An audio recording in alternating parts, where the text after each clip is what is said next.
So, here I am in Ely.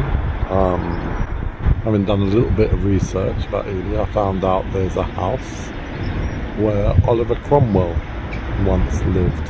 He wasn't born here, he was born in the area, I think Huntington, which is not far. But he inherited some houses in Ely, as you would, because he was a gentleman. In the background you can see a house, what looks like wattle and daub. So quite an old house, and it's a museum for Oliver Cromwell. I'm going to go and have a look.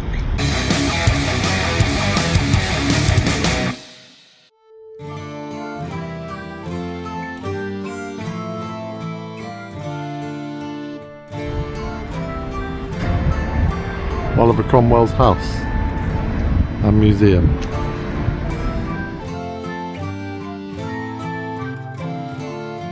It was rather good in that they give you a handset to wander around with, so you can listen to a description of each room and of his life.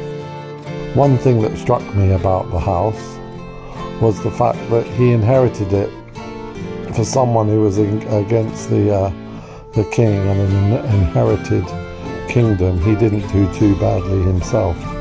In fact, I believe he inherited a few houses in the area.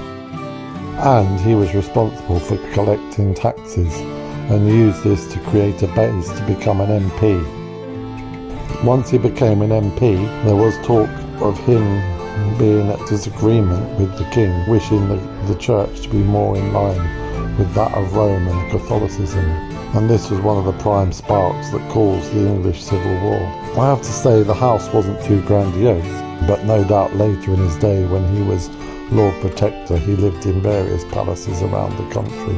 I thought on the whole the museum was well laid out and had some interesting articles and items, including the kitchen. I always liked to see how they cooked back then and the different dishes that were available.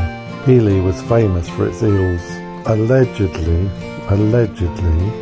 the cathedral was paid for, or the stone for the cathedral was paid for by Ely giving 8,000 elvers, i.e. eels, to the stonemasons. Unfortunately, my phone ran out, so I didn't get to go inside Ely Cathedral. No doubt if I'm back this way over the summer, because my work takes me that way, maybe I'll try and pop in with a fully loaded camera.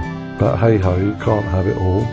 I did have a wonderful coffee in a rather shishy bakery, which Ely seemed to be well stocked of, and I did enjoy wandering around this town, this quintessentially, I would say, English town. The cathedral, Cromwell's house, other buildings of merit around the city, all gave a wonderful feel.